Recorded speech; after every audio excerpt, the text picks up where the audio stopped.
first story we're looking at is the one that's been making rounds this week, and of course everyone is talking about it, the security situation across the nation. And of course that's what we're looking at on the show this morning. Now, joining us to talk about this, we have Prince Amatari, he is a security expert. Welcome to Rise Shine Saturday Special Edition. Happy to be in the studio. Okay, and of course also joining us is Barrister Haya King. He is a human rights advocate and also a legal practitioner. Welcome. Thank you very much for having me once more. And of course, joining us virtually is Lieutenant Colonel Tony Nyam. He joins us from Lagos. Good morning to you, Colonel. Good morning. And also we also have Mazi Tochukwu Ezoki. He is IT project management consultant. Good morning to you, Ezoki. Yeah, good morning. Okay, quickly let's get started. Now, one can help us ask this critical question. And of course, I'll start with the guys in the studio. What do you make out of the level of insecurity in the country at the moment, Barrister? Well, Kenneth, is amazing. It's we never had it this bad under the military, to be frank. We never had it this... I don't know what the military did. Maybe because they were the only one carrying arms. But today, we have a lot of groups, carrying arms up north and down south. So it's no longer exclusive to anybody. So it's a very, very, very bad situation. I was discussing with you before we came on air, the young man that was just butchered. You saw it. He was naked and with his earring, and they shot and shot and shot. He couldn't go before they now shot the thing when they used axe to, you saw it. It's amazing. Human being. These are children. That boy maybe 20, 21, 22. And a police friend of mine told me that these small boys, these 15, 16, 17, 18, 20, that their mind is behind them. That what they can do, I can't do. I can kill human being like that, except if you want to kill me. The security situation is really, really bad. It's really all over Nigeria, not just anywhere. It's bad. Anywhere you are going, you see it. You see the videos. These things are not acted. I was saying maybe some of these things are acted. There's a video I saw human being piled up to a trailer height. A trailer, let me not exaggerate, a trailer height, human being piled up. I said, what's this? They say it's human being. It's on the video. It's been there on the internet. They say it's in Nigeria. I don't know whether Nigeria or elsewhere. But again, all over the world, the insecurity is extremely, not just in Nigeria, extremely very high. And it's a worrisome situation. Okay. It's worse under this civilian administration, beginning from 1999. Like I said again, the military were able to curtail it maybe because they were able to hold the arm. But this time, because we have a lot of warlords and politicians, so everybody have his own group and everybody is empowered, it's getting worse. Except the federal government does something, it's going to be very, very bad. Okay, I'll come back to you in a bit. We also have the security expert in the studio. Quickly, what can help but ask a critical question? For the past 5 years, how would you rate the Buhari's administration in fighting insecurity? In fact, Buhari's administration in fighting insecurity is zero.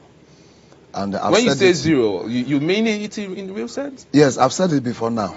The reason why crime is on the high side in society is the way and manner crime is being pampered. Nigeria pamper crime so much.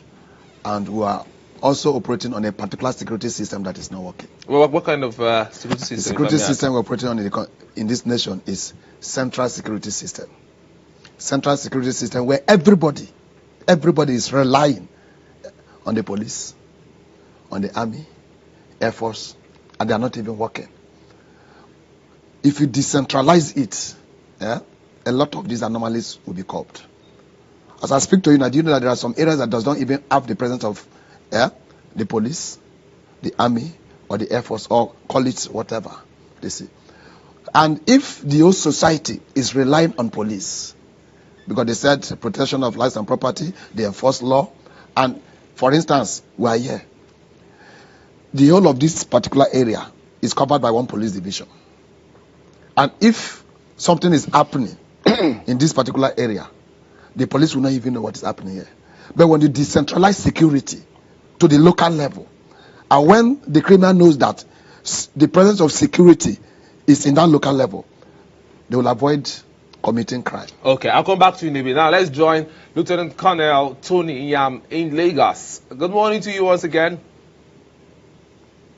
Morning. Okay, we're talking about the level of security rocking the nation at the moment. Of course, it's quite understood that you've been in the system, the military, and of course you know how things are run. So quickly, can you give us an insight on how it used to be before now, before we had these senseless killings in Nigeria? I think what is happening is that, as he said, what you sow, you reap. First of all, we are a very pretentious people. We do not like to speak the truth. And as such, to that extent, our spirituality is very low. And what happens? The animal in us takes over. And that is what is happening more so. And more so when there is our inability to confront the truth. The truth is, it may sound exaggerated, we are a state where there isn't sincerity of purpose from, I would say, from the president. How true is that? How true is that? If you say that it's a purpose from the president, one might question that statement. Everything I say, I always back it up with evidence. Please do. If there were sincerity of purpose, you would not see AK-47 armed Fulani militia moving around the country, and they cannot be arrested, whilst an indigent in Southern Kaduna with a bow and arrow is arrested. Is that sincerity of purpose? There are many other examples to show. There is a conflict between what I call the national interest and some people's national interest. Until we have a common purpose, the insecurity will continue. If there were sincerity of purpose, a war would have been declared. When you say a war might have been declared, one would look at it. When you mean war, we know that you've been in the system, you understand war. But what exactly do you mean by a war must be declared?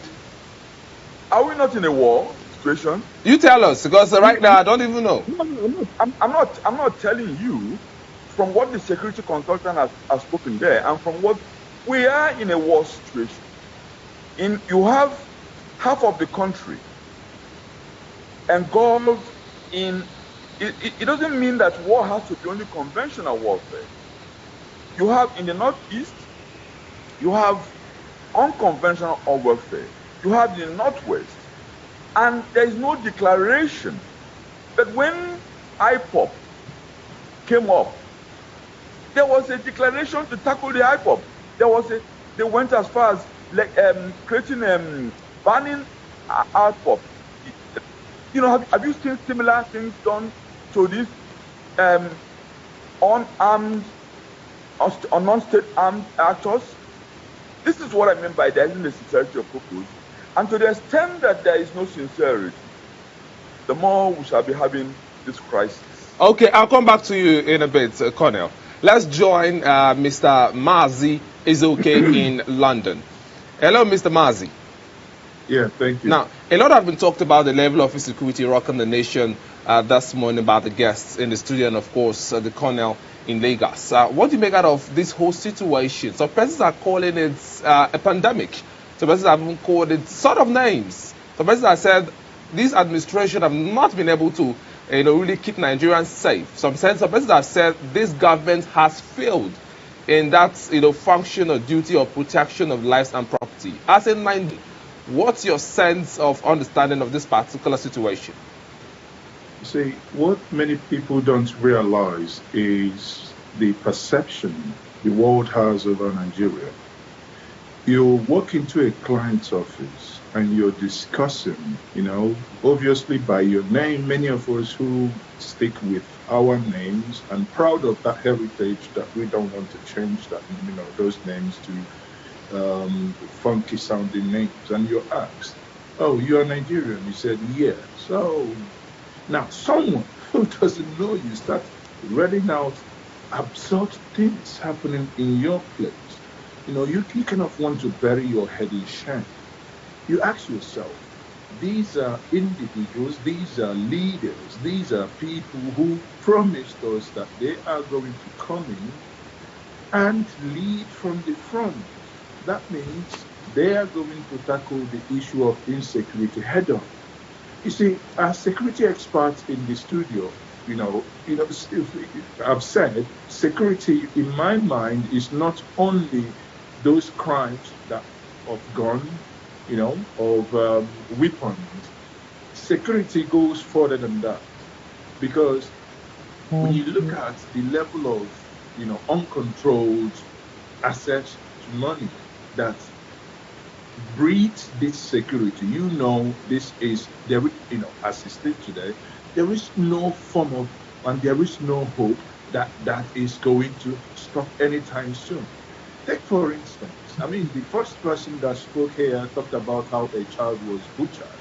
I don't know many of you have seen it. It's not, it's decaying every day. A young lady, I believe in one of the southern, based on the background, one of the southern states was seen, her hands tied back, and someone was using machete on her. Now, up till now that I speak to you, there is no press conference, there is no nothing, there is no outrage. It appears the police is doing nothing.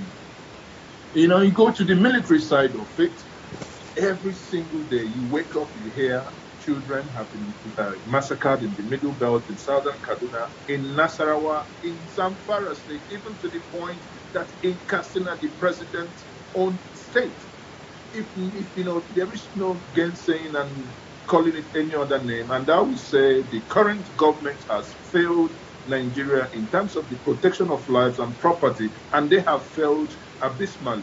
Okay. Who betide us that they are going to continue in this trajectory in the next 3 years? Quickly, to this particular question, lots of persons have talked about. President Mahmoud Buhari held a meeting with the affected, zones, its governors, and of course service chiefs, and he said that he lamented lean resources and COVID-19 as one of the things affecting the fight against insecurity at the moment. So, what do you make out of that particular, statement from Mr. President?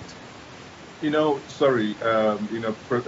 an elder, but I will say that statement is arrant nonsense. When I say arrant nonsense, I have no apology for that, because it's just COVID started in March and hit us in April. For Christ's sake, as of March, he was already 5 years in that seat. Someone who has been there for 5 years, and COVID came yesterday and we are blaming COVID. Our soldiers, you know how much it costs to train a soldier, and our soldiers are being killed like chickens by these bandits. What stops us from declaring a total, look at when the Chadian soldiers came. There are things sometimes when you say them as it appears you're not appreciating the nation, but you can only appreciate good works. Look at the Chadian soldiers coming in with rackety equipment, coming in with rackety Toyota Hilux vans and trucks, being able to wipe and mop up hundreds of these people are now handed over to us. What have we done? We've relapsed. Come on now. This is not, honestly, when I hear such statements, the tragedy here. The statement every single time is the same. Okay. We are meeting in closed door meeting. Please stop meeting in closed door and meeting in open door. Let us know what is happening. At this